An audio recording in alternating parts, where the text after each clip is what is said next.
Perkenalkan, nama saya Irsyad Aryawananta dengan nomor induk mahasiswa 24570001. Di sini saya akan menjelaskan mengenai sistem hukum dan peradilan nasional. Yang pertama, apa sih hukum itu? Hukum adalah seperangkat aturan yang dibuat oleh lembaga berwenang dan bersifat mengikat.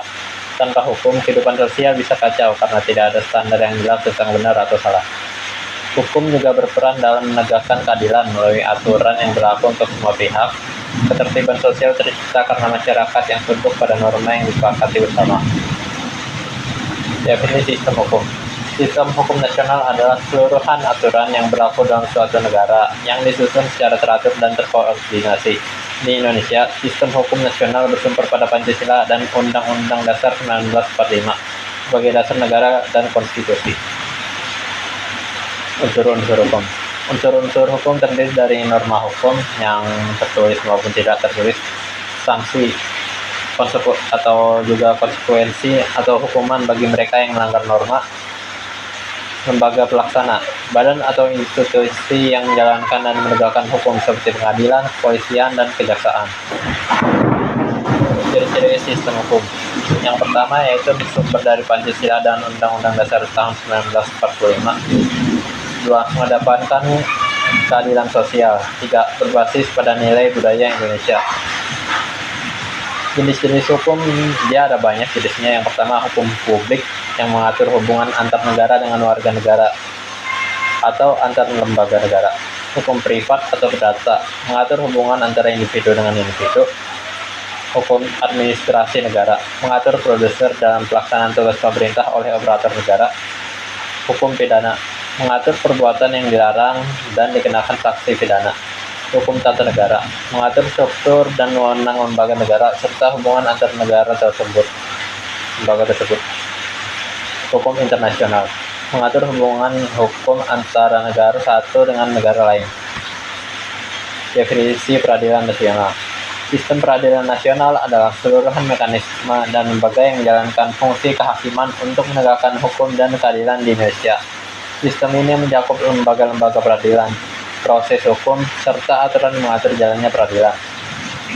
Prinsip peradilan. Yang pertama, adil, memberikan keputusan hukum yang tidak memihak dan seimbang untuk semua pihak.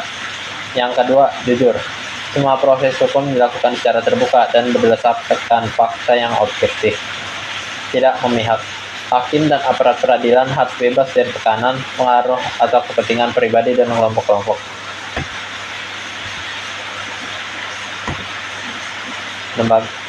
Di sini berikutnya ada beberapa lembaga peradilan di Indonesia, yaitu Mahkamah Agung, yang merupakan lembaga peradilan tertinggi di Indonesia, memeriksa kasasi dan peninjauan kembali, serta melakukan pembinaan terhadap hakim. Mahkamah Konstitusi, fungsinya dia menguji undang-undang terhadap UUD 1945, memutus pendapat DPR tentang dugaan pelanggaran presiden atau wapres. Yang berikutnya ada Komisi Yudisial atau KY.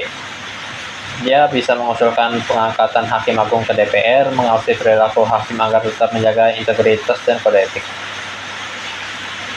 Berikutnya ada lingkungan peradilan di bawah MA, yakni pengadilan umum, agama, militer, dan tata usaha negara. Peranan lembaga peradilan: menyelesaikan sengketa hukum, menjaga konstitusi, mengawasi etika hakim, dan lain-lain. Hubungan antar lembaga peradilan.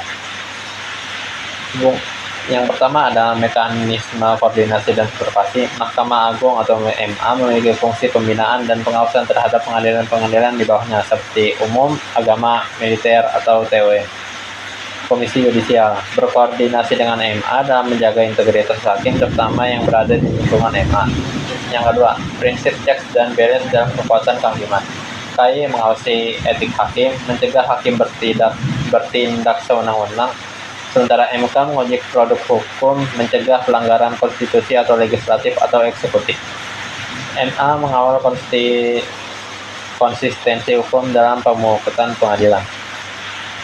Oke, sekian dari saya. Wassalamualaikum warahmatullahi wabarakatuh.